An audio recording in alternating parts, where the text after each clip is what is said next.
제가 신학교 다닐 때 성경 해석과 대중 매체라는 과목을 특강으로 들었던 적이 있습니다. 이 공부의 목적은 영화나 음악, 드라마를 설교 예화로 사용하면서 성경 외에 다른 것을 통하여 기본적인 텍스트를 넓히고 성서 해석과 연결을 시키기 위함이었습니다. 그러니까 매체를 이용하여 성경 본문과 연결하여 설교 쓰는 것이 과제였습니다. 신학과 교수님께서는 인기 있는 영화나 드라마는 꼭 필히 보라고 권하셨습니다. 그러한 교수님께서는 실제로 200평이 넘는 CD를 소지하고 계신 것을 보고 놀랐던 기억이 있습니다. 그룹을 지어서 각 팀마다 영화를 선정해 주신 후에 영화를 보고 난 느낌, 그리고 소감, 평가, 의문점 등을 리포트로 써내는 것이었습니다. 예를 들면 박찬욱 감독의 복수 3부작, 복수는 나의 것, 올드보이, 친절한 금자씨, 박쥐. 이러한 영화가 어떤 것을 지향하는지를 기독교적 해석을 하는 것입니다. 복수 3부작에서 말하고자 하는 것은 구원이 주제입니다. 복수는 나의 것이 아니라 하나님의 영역이라는 것입니다. 우리가 할 수 있는 것은 단지 미안하다, 용서해라 하는 용서와 화해라는 것을 말하고 있는 것입니다. 이렇게 대중 매체를 통하여 시야를 넓히는 능력을 키우고 세상과 교통하고 다양한 것을 텍스트로 삼아야 한다는 것입니다. 영화가 무엇을 의미하고 무엇을 말하는지 개발시키고 이야기 포인트가 무엇인지 무엇에 대해서 궁금증을 가질 것인가를 알라고 하는 것이었습니다.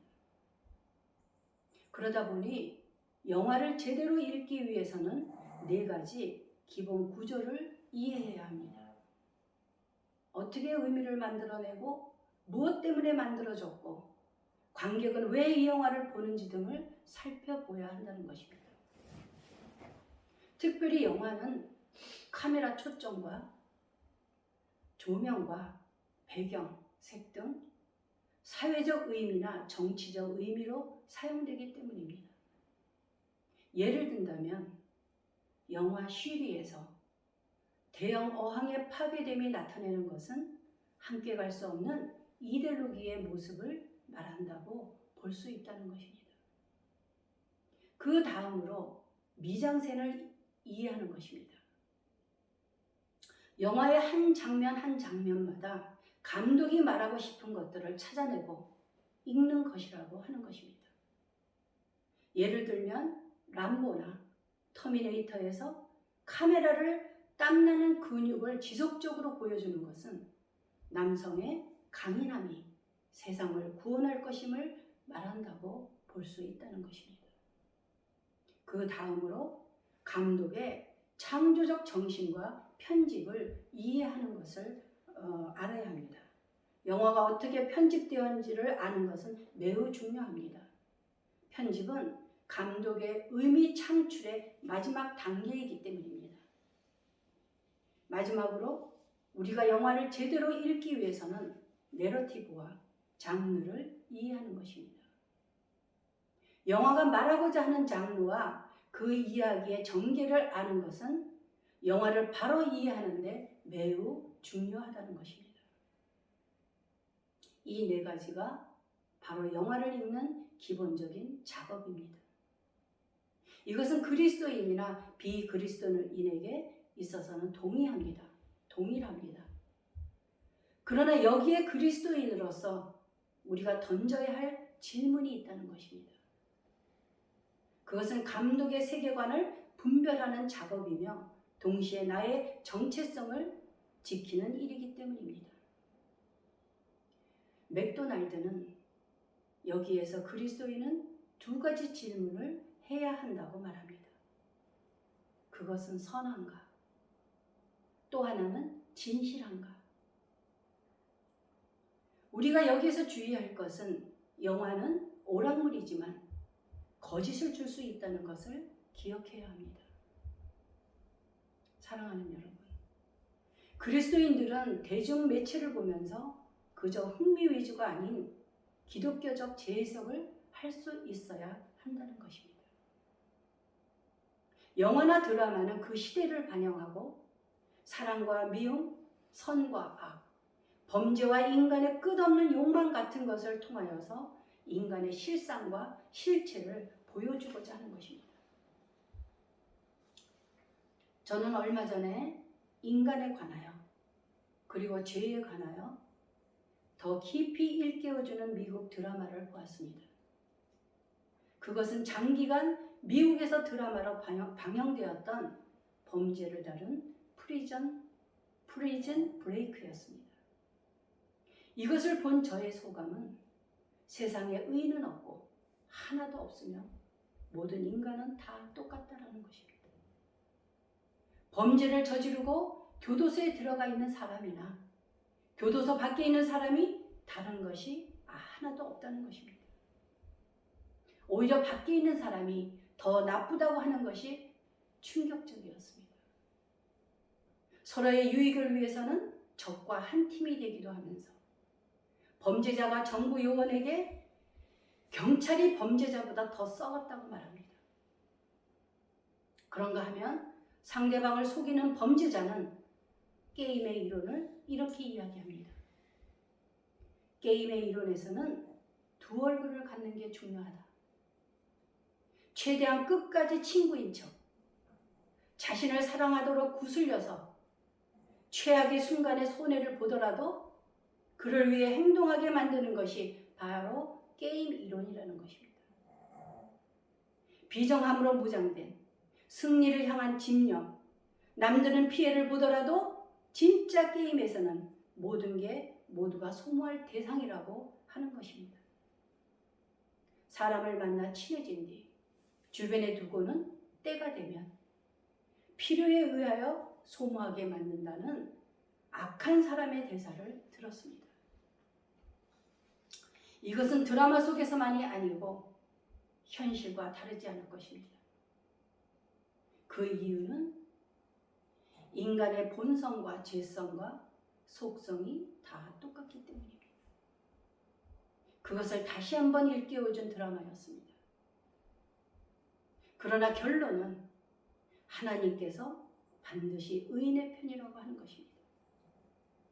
하나님은 공의와 정의의 하나님이어서 우리를 반드시 선과 악을 구별하여 보여주신다는 것입니다. 가난하고 외롭고 소외되고 천하고 눌리고 슬픔에 가득 찬 사람들의 하나님이시기 때문입니다. 그래서 우리는 절망 가운데에서도 소망을 품을 수 있는 것입니다. 하나님께서는 오늘 본문 말씀을 통하여 진정한 죄가 무엇인가를 우리에게 일깨워주고 있습니다.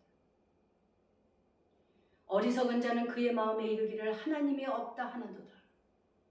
그들은 부패하고 그 행실이 가증하니 선을 행하는 자가 없도다. 이렇게 1절에서 말씀하고 있습니다. 어리석은 자는 영어로 fool이라고 단어를 사용하고 바보라고 하지만 히브리 낱말로는 어리석은 자입니다. 어리석은 자는 지성이 모자라는 것을 말하는 것이 아닙니다. 하나님을 제쳐놓고 생각하고 계획하면서 살아가는 삶의 태도를 말하는 것입니다. 어리석은 자는 하나님을 염두에 두지 않기 때문에 하나님과 하나님의 율법이 없는 것처럼 행동하는 자를 가리키는 것입니다. 그러므로 어리석은 자라는 말은 큰 죄를 짓고 있는 사람들을 가리키는 말입니다. 큰 죄라고 하는 것은 살인죄, 어린이 유괴죄, 방화죄 등을 이러한 여러 가지 죄들을 지어서가 아닙니다. 하나님의 존재를 부인하고 하나님이 없다라고 하는 것을 성경에서는 가장 큰 죄라고 말하고 있는 것입니다. 자기 자신이 하나님에 의해 창조되었고 하나님이 창조하신 이 땅에서 발을 딛고 살면서 하나님이 만드신 공기를 마시고 물을 마십니다. 그런가 하면 하나님의 능력을 증거하고 있는 산과 하늘과 별을 보면서도 하나님은 없다고 말하는 자의 죄가 얼마나 큰가 하는 것입니다. 그래서 자신을 창조한 창조주를 부인하는 죄야말로 가장 큰 죄라고 하는 것입니다.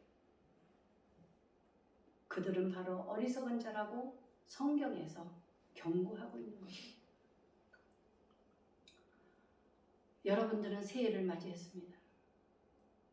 새해를 어떤 마음으로 맞이하셨습니까?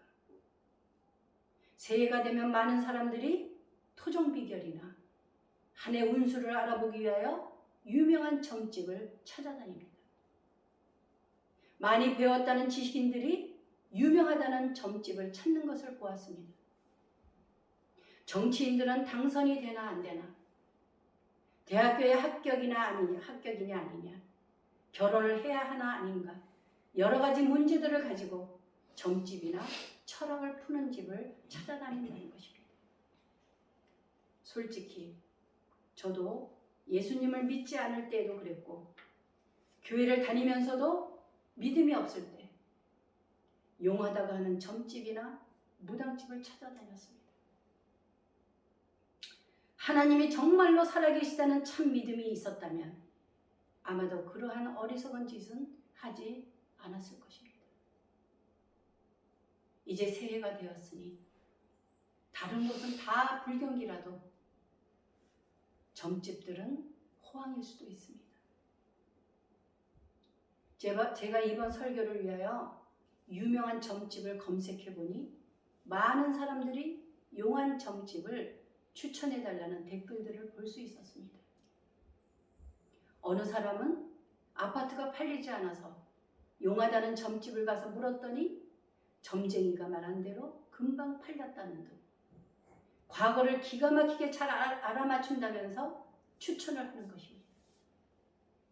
그런가 하면 기독교인임에도 불구하고 역술은 미신이 아니라 과학이자 통계이고 정확하게 성향과 삶을 마치고 미래를 설계하도록 도움을 주는데 왜 죄가 되느냐 하는 글도 읽어봤습니다.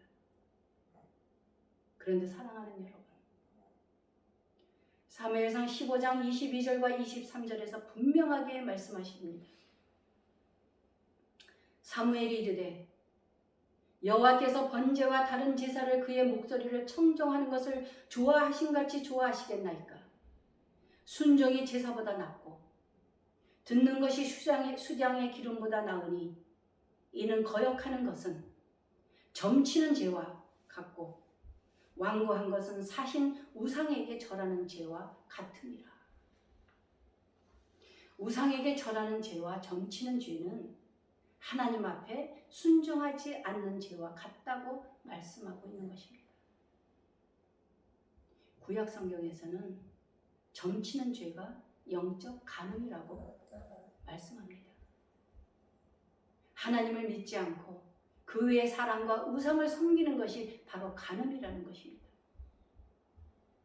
여러분들은 신문이나 검색을 통하여 곁눈이라도 운세를 보려고 눈을 돌리지 마십시오. 그것은 하나님이 가장 싫어하시는 죄입니다. 허망하고 어리석은 사람들이나 새해가 되면 운세를 보기 위하여 시간과 돈을 낭비하며 용한 점집을 찾아다닌다는 것입니다. 점치는 것을 재미와 호기심으로 본다고 하는 사람도 있습니다. 그런데 그 점을 치고 난 후에는 반드시 올무에 걸려들게 되어 있다는 것입니다. 몇 날 몇 시에 자동차 사고로 죽을 우리니 조심하라는 소리를 듣고는 몇 년 동안을 계속 불안에 떠는 사람을 보았습니다. 이렇게 사탄은 그것을 이용하여 사람 마음을 불안하게 만든다는 것입니다. 정죄에 죽는다고 했던 사람은 멀쩡하게 잘 살고 있는데 말입니다. 이사야서 26장 3절을 보게 되면 이렇게 말씀합니다. 주께서 심지가 견고한 자를 평강하고 평강하도록 지키시리니 이는 그가 주를 신뢰함이니이다. 사랑하는 여러분, 사람이 사람의 일을 어찌 앞을 내다볼 수 있으며 예언을 해주고 축복을 해줄 수 있다는 말입니까? 사전적 의미로 죄라는 것은 양심이나 도리에 벗어난 행위를 말합니다. 죄를 지으면 벌을 받아 교도소로 가는 것을 생각합니다. 그러나 교도소 밖에 있는 사람이 죄를 짓지 않고 깨끗하다고 누가 말할 수 있겠습니까? 그래서 성경에서 말하는 죄는 다르다는 것입니다. 인간은 하나님 앞에서 하나님께 의존하여 살아가야 할 존재로 지음을 받았습니다. 그러므로 기독교적 인간관은 성경의 계시로부터 그리고 삼위일체 하나님과의 관계로부터 출발한다는 것입니다. 창세기 2장 7절에서 이렇게 말씀합니다. 여호와 하나님이 땅의 흙으로 사람을 지으시고 생기를 그 코에 불어넣으시니 사람이 생명이 되니라. 인간은 하나님의 형상을 따라서 피조물로서 전인으로 창조주 하나님에 의해서 창조되었습니다. 그런데 인류의 역사 안에 있는 죄의 기원은 아담과 하와의 타락 사건으로부터 비롯되었다는 것입니다. 우리는 모두가 죄악된 상태와 조건에서 태어났기에 그것을 원죄라고 부릅니다. 그 죄의 결과로 인간은 몸과 영혼의 모든 능력과 기능의 손상을 입게 되었습니다. 그러므로 로마서 6장 23절에서 이렇게 말씀합니다. 죄의 싹은 사망이요 하나님의 은사는 그리스도 예수 우리 주 안에 있는 영생이니라. 죄로 말미암아 우리는 육적인 죽음뿐만 아니라 영적인 죽음을 맞이하게 되었다는 것입니다. 당시에는 하나님을 우습게 보는 자들은 하나님이 세계의 움직임에 구체적으로 개입하신다는 것을 의심했습니다. 그들은 하나님이 계신다고 생각하지만 아주 멀리 하늘에 계셔서 땅에서 일어나는 일들은 전혀 모르신다는 것을 말하는 것입니다. 혹시 여러분들도 하나님은 나와 멀리 계시다고 생각하지는 않으십니까? 하나님은 세상 밖에, 지구 밖에 계신 것이 아닙니다. 바로 여기, 우리와 함께 하신다는 것입니다. 어리석은 자들은 하나님을 두려워하지 않고 깔보기 때문에 죄악을 행하게 된다고 말씀하십니다. 선지자들과 예수님이 지적하셨듯이 문제는 이러한 형태의 무신론은 세상 사람뿐만이 아니라 종교적인 사람들에게서도 발견된다고 하는 것입니다. 이 시편에서 질문을 합니다.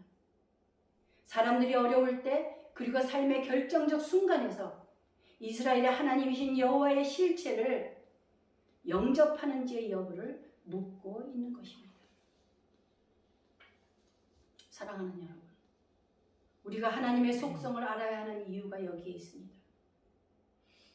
교리에 매여서 조금만 잘못하면 큰 벌을 받을 것 같고 하나님을 벌 주시는 분으로 알고는 많은 사람들이 쉽게 죄책감에 빠지는 것을 보게 됩니다. 교회 한 번만이라도 빠지면 금방이라도 큰 문제가 생기고 그것을 깨닫게 해주시느라고 어려운 일이 벌어진다는 이러한 하나님에 관한 바르지 못하게 두려움을 심어준 것은 교회의 지도자들의 책임인 것입니다. 그러한 이유로 교리에 얽매여서 예수님을 믿는다고 하지만 오히려 자유롭지 못한 성도들이 있다는 것입니다. 가장 중요한 것은 하나님께서 사람의 중심을 꿰뚫어 보신다는 것입니다. 예수님께서 왜 진리를 알지니 진리가 너희를 자유롭게 하리라고 말씀하셨겠습니까? 진리는 예수 그리스도이십니다. 하나님은 그렇게 쫀쫀하거나 사람의 본능을 무시하고 마구 야단치시고 벌 주시는 분이 아니라는 것입니다. 그래서 우리는 말씀으로 하나님을 알아가는 지식이 필요한 것입니다. 하나님을 아는 것은 곧 예수님과 성령님을 아는 것입니다. 이제 2절과 3절입니다. 여호와께서 하늘에서 인생을 굽어 살피사 지각이 있어 하나님을 찾는 자가 있는가 보려 하신즉 다 치우쳐 함께 더러운 자가 되고 선을 행하는 자가 없으니 하나도 없도다. 어리석고 무지한 자는 하나님이 없다라고 하지만 지각이 있는 자는 하나님을 찾는 자라고 하는 것입니다. 여러분, 하나님께서는 우리들에게 새해를 또 허락해 주셨습니다. 삶의 목표를 잃어버리고 현재 바람 부는 대로 물결치는 대로 이리저리 요동하면서 살아가는 사람은 심리적으로나 사회적으로 죽어가는 사람입니다. 그러나 우리들은 내일의 사람이 되어서 먼저 하나님의 나라와 의를 구하는 삶을 살기를 하나님께서 원하십니다. 그것이 하나님께는 영광을 올려드리는 길이며 우리에게는 복된 생이 된다고 하는 것입니다. 하나님을 찾는 여러분들을 하나님께서는 올해도 복된 인생으로 인도하실 것입니다. 기도하시겠습니다.